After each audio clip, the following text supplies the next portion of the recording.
Alors, bienvenue pour cette dernière conférence de la journée des 3e rendez-vous d'histoire de Québec au monastère des Augustines. On est présentement le 14 août 2020 et l'événement se déroule du 13 au 16 août 2020.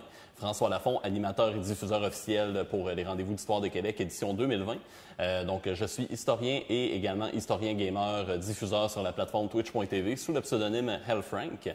Alors, pour cette dernière conférence de la journée, on se promène en fait vers la Côte-Nord, plus précisément dans les communautés Innu, avec Myriam Lévesque qui va nous présenter une conférence intitulée « Adapter sa pratique infirmière, Pauline Lorrain chez les Innu de la Côte-Nord, 1949 à 1960 ». Donc, petite présentation de notre invitée. Myriam Lévesque est étudiante à la maîtrise en histoire à l'Université Laval. Originaire de la Côte-Nord, elle souhaite mettre en lumière l'histoire de la région et les différentes populations qui l'ont marquée, en particulier les Innu et les femmes. Son mémoire et la conférence d'aujourd'hui vont porter sur les infirmières qui ont travaillé dans les communautés Innu au courant des années 50. Et en parallèle à ses études, elle est animatrice pour 3600 secondes d'histoire à la station Chiz 94.3 et également adjointe à la coordination pour les rendez-vous d'histoire de Québec. Alors, sans plus tarder, je vais lui céder la parole et il y aura du temps également pour une période de questions à la fin. Donc, n'hésitez pas à utiliser le chat tout au long de la conférence pour réagir et poser vos questions. Bien, merci beaucoup, François. Je suis très heureuse d'être avec vous aujourd'hui, même si c'est par captation sur Internet. Donc, comme il l'a mentionné, ma conférence aujourd'hui, en fait, porte sur des infirmières qui ont travaillé en territoire Innu dans les communautés territoire Innu sur la Côte-Nord dans les années 50 et en fait plus précisément dans 4 communautés, Mingan, Noutashquan, La Romaine ou Unamenchipou et Pakwashipi ou Saint-Augustin. Donc, il y a peut-être certains qui vont trouver que c'est un sujet qui est assez spécifique, en plus la décennie 49 à 60, mais en fait, il y a des bonnes raisons qui expliquent mon choix d'avoir été aussi serré dans mon sujet. D'abord, mes sources et aussi le contexte de la période, en fait, qui est assez marquant pour la région. Donc, je m'appuie principalement sur les sources, c'est des photographies. Oh, il y a un petit... problème. Les photographies de Pauline Lorrain. En fait, elle était infirmière et surintendante des infirmières pour le service fédéral pour les Autochtones dans la région. Et pour la période 49 à 60, en fait, elle a laissé un important héritage photographique. On parle de plus de 300 photos qu'elle a ramassées en album et elle a fait une donation au Musée régional de la Côte-Nord. Les photos sont aussi conservées à BNQ Sept-Îles. Il y a un petit onglet dans ma diapositive. C'est pas grave. Donc voilà, j'ai croisé, en fait, Pauline Lorrain. J'ai croisé les photographies à des archives textuelles qui m'ont vraiment permis, en fait, d'enrichir ma compréhension du contexte de l'époque. La première, en fait, ça a été les rapports annuels du ministère de la Santé nationale et du Bien-être social.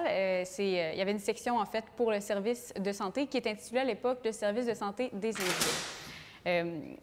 J'avais également dans le fond, Pauline Lorrain, pardon, c'est un colloque d'infirmières, en fait, du service qui a été fait en 53. Et ce document-là, en fait, me permettait vraiment d'avoir des témoignages des infirmières qui ont travaillé dans les communautés. Donc, c'est toute une foule de sources, en fait, que j'ai pu croiser pour comprendre un peu plus les photos, mais également le contexte de l'époque.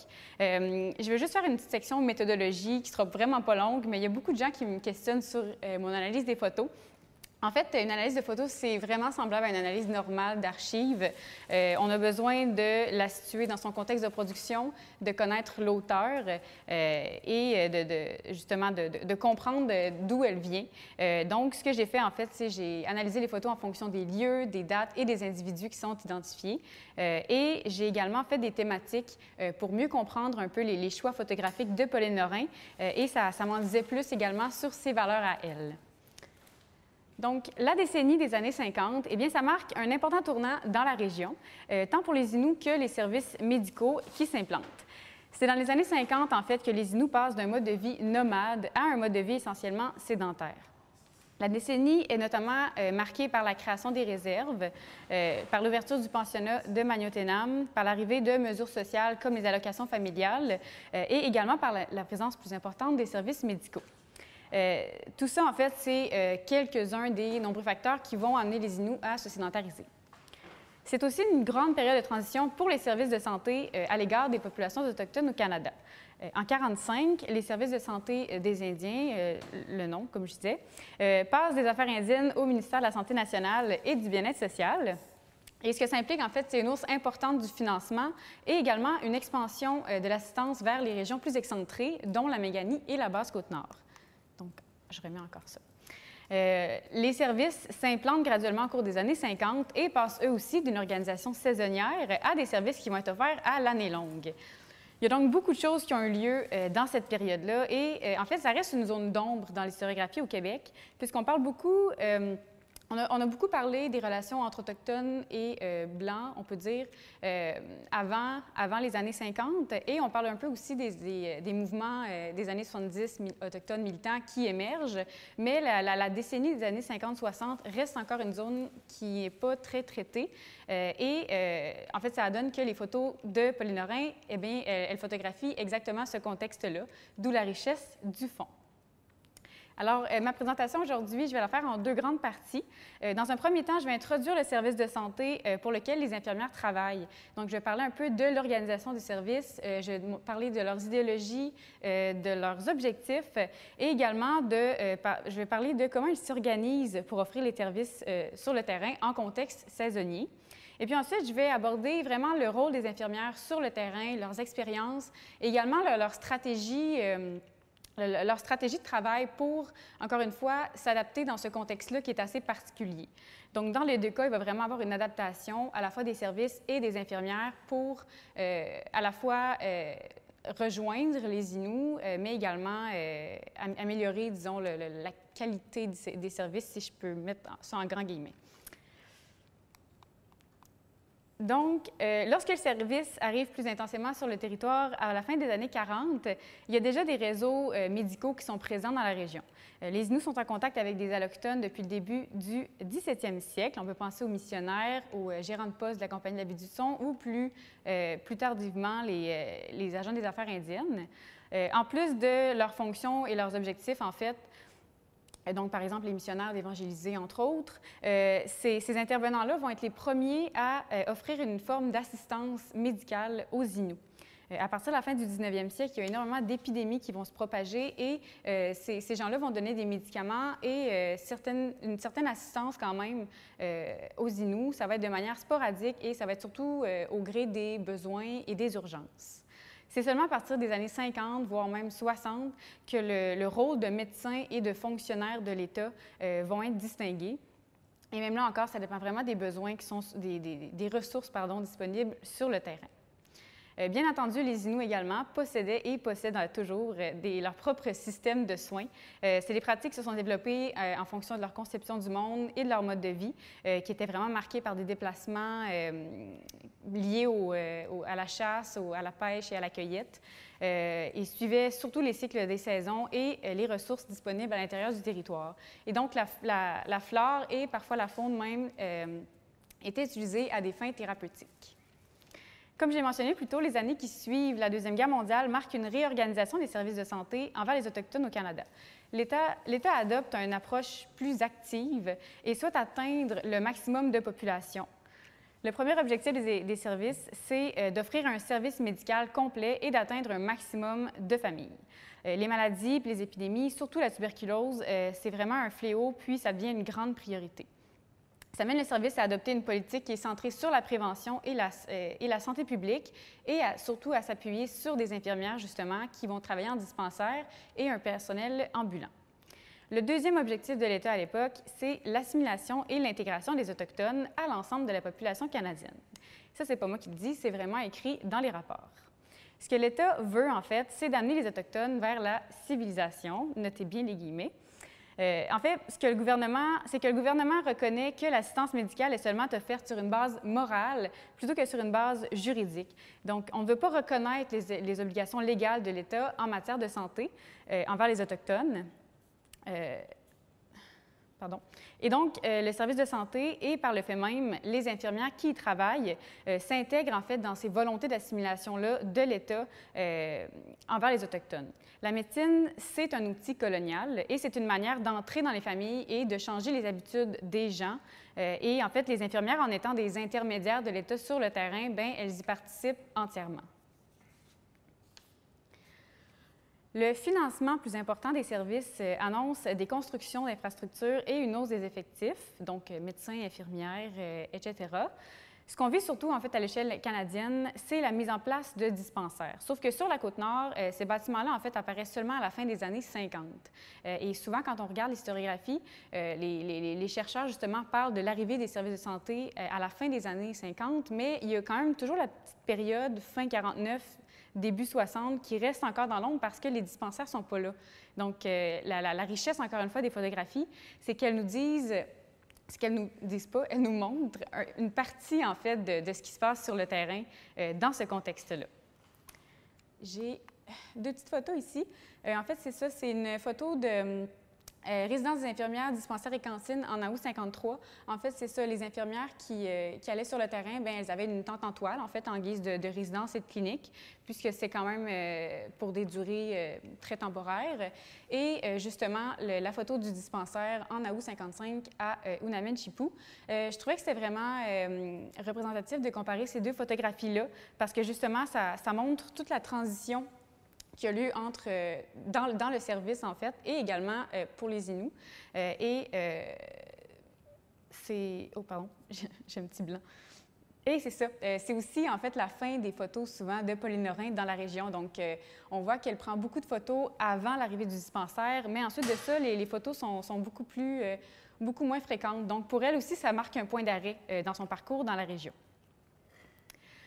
Donc, les soins, comment ça fonctionne sur le terrain? Ils sont d'abord donnés de manière saisonnière, comme j'ai mentionné. Comme les missionnaires et les agents des affaires indiennes souvent retrouvaient les Inuits lors de leur rassemblement l'été près des embouchures des rivières, les services vont faire pareil. À partir d'un moment, il y a des infirmières aussi qui vont être postées à cette île à l'année et qui vont faire des visites de quelques jours à quelques semaines dans les 4 autres communautés qui longent la côte.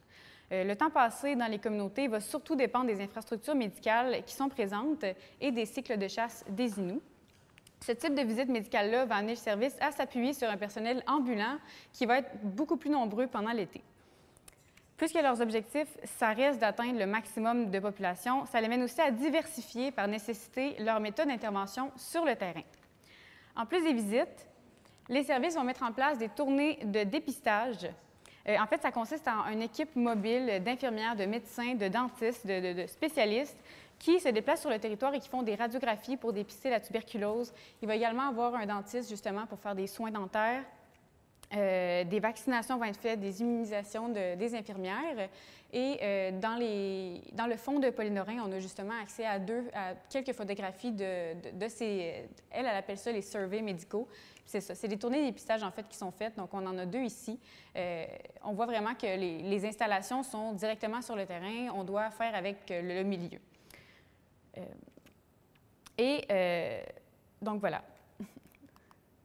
En plus de ces tournées-là, il y a aussi des tournées d'hiver qui sont organisées sur le territoire. Donc, en fait, l'idée, c'est de donner de l'assistance aux familles qui partent à la chasse ou qui sont à la chasse à ce moment-là. Pendant la période, ça semble être Pauline Lorrain, justement, qui va superviser les visites. Elle va être habituellement accompagnée d'une aide infirmière. Elle prend quelques photos au cours de ces visites. Donc, en voici une, justement, avec des enfants. Souvent, elle va prendre des photos, elle, avec les gens ou juste des familles elles-mêmes pour garder les souvenirs et tout. Donc, en voici une. Et donc, en fait, ces différents types d'interventions-là, on voit vraiment que c'est les services qui s'adaptent au mode de vie des Inuits. On va vers les Inuits pour leur donner des soins, ce qui contraste avec la décennie qui va suivre, en fait, où le dispensaire est construit et que là, ça va vraiment être aux Inuits d'aller vers les services et ils vont vraiment devoir se plier, en fait, aux normes et aux critères que, justement, le dispensaire leur demande. Les services qui s'implantent dans la région manquent d'effectifs et d'infrastructures. Je voudrais que je change. Merci. Ils doivent s'appuyer sur les établissements médicaux et les ressources locales qui sont déjà en place. Les photographies montrent justement que les hôpitaux de la région, comme Havre-Saint-Pierre ou Blassablanc, qui va être ouvert en 1949, Les moyens de transport également, comme les bateaux de la compagnie, les bateaux de compagnie ou les avions qui desservent la région, vont être un point d'appui important pour le service de santé fédéral. Donc ici, on a justement Pauline Lorrain avec une infirmière ou deux, puis les membres de l'équipage. Ils sont sur le Marie-Stella. Ça, en fait, c'était une unité sanitaire ambulante. Donc, en fait, c'est un bateau qui avait des équipements médicaux et il faisait le long de la côte pour offrir des services à tous les villages. En fait, pas seulement les villages Inuits, mais vraiment tous les villages. Et on voit que le service utilisait le bateau également pour se rendre dans les communautés.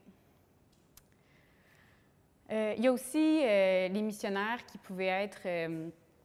pouvaient aider, et également les infirmières de colonie, par exemple, qui étaient postées dans d'autres villages environnants et qui pouvaient, en cas de besoin, s'il n'y avait pas d'infirmières non plus sur le terrain, aller donner quelques soins chez les Inuits. On voit donc une nécessaire collaboration avec le provincial pour assurer certains services que le fédéral n'était simplement pas en mesure de fournir. Ça montre que l'arrivée des services de santé fédéraux marque plus une continuité nécessaire aux réseaux qui sont déjà en place, et qu'en fait, on voit vraiment des nouveaux représentants de l'État qui n'ont pas vraiment le choix, en fait, de s'appuyer sur une variété d'intervenants et d'infrastructures qui sont déjà sur le terrain. Les infirmières, j'aurais besoin de changer, merci. Les infirmières ont un rôle de premier plan dans les services de santé. Certains chercheurs sont même allés à dire qu'elles étaient la colonne vertébrale de ce service-là. C'est par elles qu'on accède aux populations sur le terrain, c'est elles qui sont en contact avec les familles et c'est elles qui font le plus de visites. C'est vraiment une ressource indispensable pour le service et surtout une ressource économique. Pendant la décennie, les infirmières du service doivent s'adapter aux conditions locales physiques et au mode de vie des Inuits, comme j'ai mentionné, pour être en mesure justement de faire leurs différentes tâches, donc vaccination, travail de prévention et d'éducation sanitaire et leur suivi auprès des nouvelles mères. Lorsqu'elles font leur visite, les infirmières possèdent une clinique de santé en toile et doivent dormir et soigner sous la tente. Donc, tantôt, je vous ai montré la photo de la clinique sous la tente. Eh bien, on a aussi une photo de l'infirmière Jeanne d'Arc Gagnon, en fait, qui fait une visite de Thérèse Cartouche en 1953, justement, sous la tente. Comme on s'en doute, les infirmières doivent vraiment faire face à la géographie du territoire et leur travail leur demande d'être en constante mobilité. J'aurais besoin de changer. Merci. On s'entend que sur la Côte-Nord, il n'y avait pas de route dans les années 50 et donc les infirmières n'avaient pas le choix d'utiliser d'autres moyens de transport pour aller donner leurs soins. C'est vraiment une dimension qui ressort beaucoup dans les photographies. Donc, tous les moyens de transport, le déplacement, c'est une thématique qui est très forte. Donc, elle témoigne en fait de circulation en bateau, en avion, en canot, même en cométique l'hiver. Le travail des infirmières aussi, en fait, il va s'étendre, il va y avoir beaucoup de circulation dans les réserves ou entre les 4 réserves de la côte, mais elles vont aussi aller travailler au pensionnat. Elles vont être dans les écoles aussi qui sont dans les communautés. Elles peuvent aussi, parce que le réseau du service, en fait, il fait tout le Québec, donc elles peuvent aussi aller travailler une année sur la Côte-Nord et l'autre année en Abitibi. Donc, il y a beaucoup de circulation et de mobilité au sein du service. Définitivement, en fait, ça va redéfinir leurs pratiques sur le terrain. D'une manière qu'elles ont besoin de faire beaucoup de déplacements et en plus, elles soignent souvent sous la tente. Ça fait en fait qu'elles vivent un train de vie qui peut se rapprocher à la réalité des Inuits et forcément, ça influence les dynamiques de travail et les relations qui s'établissent sur le terrain. Quand on lit les rapports annuels du service, il y a vraiment des attentes qui sont faites envers les infirmières qui sont souvent bien différentes de ce qui se passe sur le terrain. Dans les rapports, on mentionne que les infirmières doivent rayonner dans les foyers et faire de la prévention en montrant justement des films, documentaires ou des brochures aux populations autochtones. Sur le terrain, dans la région, en fait, les infirmières ont des ressources très limitées. Déjà, le service, si les années 45 marquent une hausse du financement, ça reste que ce financement-là est très insuffisant et que les Inuits, en fait, n'ont pas de ressources. Les ressources sont très limitées. Donc, il n'y a pas d'électricité ni d'eau courante pour la plupart du temps de la décennie. Quand les maisons sont construites également, elles sont de très mauvaise qualité et sont mal isolées. En fait, les Inuits préfèrent de loin dormir dans une tente à côté, dans leur tente à côté de leur maison, plutôt que de dormir dans la maison parce que justement, les conditions sont beaucoup mieux. Les infirmières, en fait, donc, elles doivent user de stratégies pour trouver des moyens plus adéquats de bien intervenir auprès des Inuits, que ce soit pour mieux soigner ou faire leur prévention. Et grâce aux photographies de Pauline Lorrain, on a une idée en fait de ce qui se passe un peu plus sur le terrain. Alors, j'ai mis deux photos ici. Je trouvais que ça présentait bien, encore une fois, le contexte de pratique des infirmières sur le terrain. Donc, ici, on a l'infirmière Diane Desbiens qui fait un test à la tuberculine à Pierre-Tobie. Et en fait, donc, c'est ça, on voit un peu qu'elle doit s'adapter au terrain et qu'elle ne travaille pas dans un hôpital. C'est les conditions du milieu et, veut pas, il faut qu'elle fasse avec. L'autre photo, en fait, c'est... Ça m'amène à parler justement des stratégies qui sont employées par les infirmières pour mieux soigner. Donc, elles vont avoir recours souvent à des interprètes ou des intermédiaires comme justement interprètes ou missionnaires pour faire passer leur message, pour faire passer leurs instructions. Donc, ici, on a Anne-Marie Saint-Onge, qui est une Inou justement, qui traduit à d'autres Inous, dont une aînée, les directives d'Irène Hardy, l'infirmière. Les interprètes vont déjà aider les missionnaires, donc ça va déjà être quelque chose de courant là, dans les communautés. Une autre stratégie des infirmières va être de s'insérer dans le quotidien des familles. Donc, que ce soit en participant à des moments communautaires comme des baptêmes, des mariages ou la procession qui est vraiment importante dans les communautés, ou en tissant des liens avec quelques individus, on voit dans les photos que les infirmières essaient de développer une certaine relation à la communauté. Et un moment qui représente bien ces stratégies-là, c'est ce que Pauline Lorrain appelle le chocolat-napi. En fait, c'est un moment où les infirmières rassemblent les mères et les enfants et nous. Ça peut être à l'église, sous la tente des infirmières ou lorsque le dispensaire va être construit au dispensaire. Et en fait, on fait une pause de chocolat, une chose qui doit arriver au moins 2 fois par jour. Les infirmières, en fait, elles y font leur travail de prévention en offrant du chocolat, des nutriments aux plus jeunes et en enseignant des bonnes pratiques. Et en même temps, bien, on tisse des liens avec les mères et les enfants. Il y a l'historienne Jane Elliott, en s'intéressant aux infirmières de la Croix-Rouge en Ontario, qui a rapporté que la capacité des infirmières à promouvoir les standards d'hygiène de santé publique reposait non seulement sur les relations développées avec la population, mais aussi sur le désir des membres de la communauté à accepter ces services-là. Le rapport soignant, en fait, donc le rapport entre l'infirmière et les Inuits, c'est vraiment une interaction et c'est quelque chose qui doit être fait des deux côtés. J'ai parlé plutôt des volontés d'assimilation des services et le fait que les infirmières y participaient. Eh bien, avec cette position-là, en fait, des infirmières, on doit aussi reconnaître la capacité d'agir des Inuits qui reçoivent le soin, et justement leur capacité de dire d'accepter ou non. L'aspect médical des photographies de Pauline Lorrain est vraiment intéressant, mais ce qui est encore plus fascinant, c'est tout l'aspect social, justement, qu'elle dégage. Les infirmières sont souvent photographiées en interaction avec les Inuits. Au moment où Pauline Lorrain prend ses photos, en fait, elle connaît déjà bien les Inuits puisqu'elle a travaillé dans les communautés de Mingan à partir de la moitié des années 40. Les photographies qui montrent des soins ou des services médicaux sont également beaucoup moins nombreuses que les photos de famille ou d'événements religieux ou justement des moments, en fait, comme le chocolat-napi, qui mêlent un peu intervention médicale et intervention communautaire. Et donc, Pauline Lorrain privilégie ce type de photographie-là dans ses albums, ce qui peut nous en dire un peu plus sur le rapport qu'elle tente de mettre de l'avant dans ses photos. Ici, je voulais vous montrer la photo. C'est la première communion de Caroline Basile. Elle est dans les bras de Pauline Lorrain, justement, dans la première photo. En fait, c'est ça. Ça montre un peu aussi que les infirmières étaient surtout impliquées dans les événements religieux. Donc, c'est des événements qui étaient propices peut-être au rassemblement, qui étaient propices aux échanges et qui permettaient une plus grande ouverture également des Inuits, contrairement, disons, à un rituel Innu qui était peut-être plus fait dans le privé. J'aurais besoin de changer la diapo. Merci. On retrouve aussi un respect, du moins un intérêt de Lorrain et des infirmières pour la culture et les pratiques Inuits. On retrouve dans plusieurs photographies des Inuits, justement, qui pratiquent une activité traditionnelle. On voit ici, justement, Mme Mathieu Ménécapo, qui dégraisse une peau de castor. J'aurais besoin de changer la diapo. Ou l'infirmière Diane Desbiens qui porte le fameux bonnet montagnais. Et juste à côté, l'infirmière Jeanne d'Arc Gagnon qui admire la perfection du travail de William Marc. Donc, il y a beaucoup de photos aussi de fabrication de bateaux, de canots, pardon, par les Inuits. Donc, en fait, c'est ça, il y a une certaine volonté d'échange ou du moins de compréhension de l'autre. On perçoit une certaine volonté d'insertion de la part des infirmières dans les communautés qui vient en fait élargir la relation soignante qu'elles ont avec les individus et les familles. Et je voulais terminer en ouvrant là-dessus parce que, en plus de montrer l'adaptation d'un service sur le terrain et son organisation saisonnière, les photos de Pauline Lorrain montrent des points de rencontre entre les infirmières et les Inuits. Les relations qui se tissent sur le terrain sont complexes et sont surtout marquées par des rapports de pouvoir, mais elles sont aussi humaines et se redéfinissent au quotidien.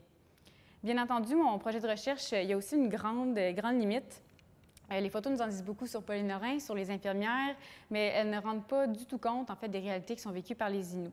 Donc, malgré tout, la photo nous ouvre une fenêtre sur une partie de l'histoire qui est à ce jour très peu documentée et met en lumière la richesse de l'histoire nord-côtière. Merci d'avoir été à l'écoute. Si vous avez des questions, je suis là. Donc, merci beaucoup, Myriam, pour cette conférence très intéressante, puis surtout des photos vraiment très captivantes, autant au niveau de leur image que de leur prise de vue. J'ai vraiment trouvé ça impressionnant, la qualité là, justement visuelle des photos, puis comment ces photos-là nous parlent un peu. Je trouve ça vraiment intéressant. Alex Tremblay-Lamarche qui pose une question, notamment, il dit « Je serais curieux de savoir par qui ont été prises ces photos et à quel usage elles étaient destinées. Désire-t-on, à l'époque, documenter ou publiciser l'action de ces infirmières? Désire-t-on monter un fonds de photos sur les communautés autochtones dans une perspective anthropologique? » C'est une grande question que je me suis posée. Si justement les photos avaient été utilisées à des fins de propagande, je pense que c'est vraiment important de savoir justement dans quel contexte ces photos-là ont été utilisées. Les albums sont faits par Pauline Lorrain, puis on peut penser que c'est elle qui prend la majorité des photos. Bien sûr, elle apparaît dans les photos, donc c'est pas juste elle qui les prend. Mais ensuite de ça, je me suis surtout basée sur le fait que c'est elle qui avait fait l'album, qui a monté les photos et qui a fait la donation également au Musée régional de la Côte-Nord. Et je ne l'ai pas mentionné, mais les albums ont aussi été donnés dans les 4 communautés qui sont concernées par les photos. Pauline Lorrain était dans les mouvements des guides et j'ai trouvé dans les vieux articles de journal qu'elle faisait des conférences avec photos pour la Fédération des guides, en fait, de son expérience sur la Côte-Nord. Donc, je sais que ces photos-là ont été utilisées à des fins de conférences par Pauline Lorrain. Et ensuite de ça, il y a aussi eu justement le colloque infirmière dont je parlais au début qui m'a servi de source. J'ai trouvé une photo de ce colloque-là, en fait, puis il y avait une grande table avec plein d'objets, justement, de populations autochtones au Québec et des photos, plein de photos. Puis, en fait, c'était des choses qui étaient ramenées par les infirmières au colloque. Et il y avait beaucoup de photos de Pauline Lorrain aussi à ce niveau-là. Donc, selon moi, ça n'a quand même pas été pris à des fins de propagande. Je crois qu'il y avait vraiment un certain désir de mémoire et aussi le fait que Pauline Lorrain connaissait les gens sur place. Donc, les photos sont plus prises, je dirais, à titre de souvenir, de famille, que de propagande. Mais c'est vrai que c'était une grande interrogation quand j'ai analysé le fond. Merci, Alex. Catherine Ferland qui demande est-ce que ce type de documentation photographique sur les Premières Nations est rare ou fréquent au Québec et par ailleurs aussi, deuxième volet, ailleurs au Canada, est-ce qu'on retrouve un peu le même phénomène? Je pense que la richesse du fonds Pauline Lorrain, c'est que justement, tous les individus sont identifiés. Il y a des dates, il y a des lieux et justement, les Inuits sont identifiés. Il y a énormément, mon Dieu, de photos de populations autochtones au Canada. Il y en a tellement. Mais souvent, on voit souvent juste la description, puis désolé, mais le terme est indien, point.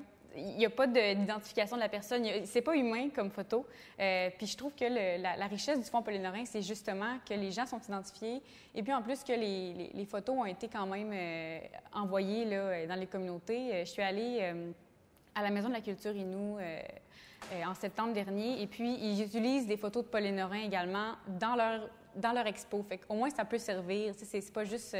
parce que c'est pas juste, mettons, des photos qui sont... Bien, ça reste des photos qui sont dans une institution Archives de Québec puis qui sont gardées là, mais je veux dire, au moins, je crois qu'ils ont quand même une belle diffusion puis justement, ils ont une grande richesse par le fait qu'ils identifient des Inuits. Alex pose une autre question également. Il se demande en fait, savez-vous comment se déroule le retour de ces infirmières dans les milieux dont elles sont originaires après leur passage dans les communautés autochtones?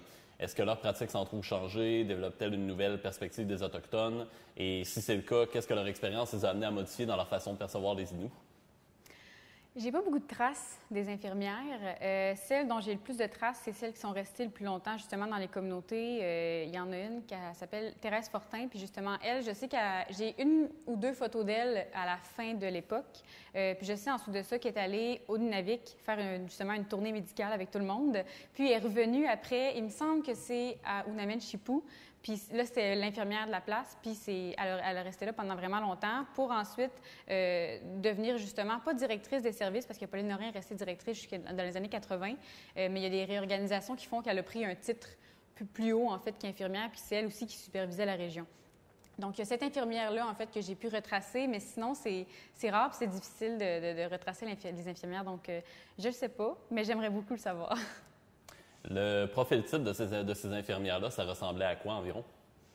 J'ai pas, encore une fois, énormément de réponses là-dessus. C'est quelque chose que j'aurais beaucoup aimé parler dans mon mémoire, mais c'est ça. Souvent, c'est des infirmières dans la région de Québec ou de Saint-Jean-Port-Joli. Souvent, c'est ça.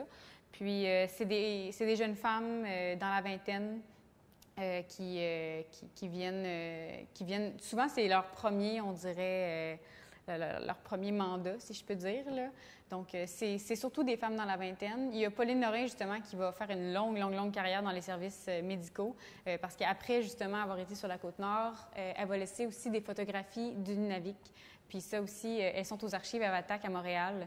Donc, encore une fois, elle a comme redonné les archives aux communautés, ce qui est très bien. Mais c'est ça. Je dirais justement là, des femmes dans la vingtaine, puis sinon, j'ai malheureusement pas d'autres informations.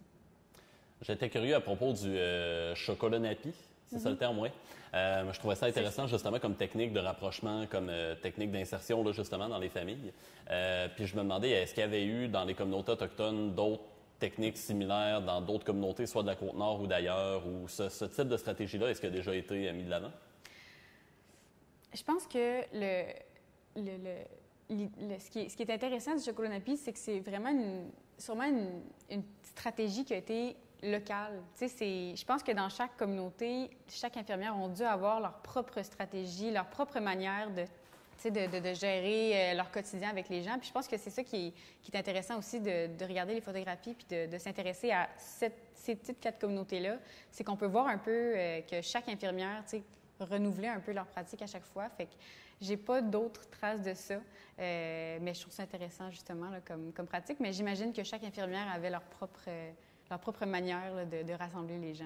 Est-ce que tu sais pourquoi le chocolat en particulier puis pas un autre aliment?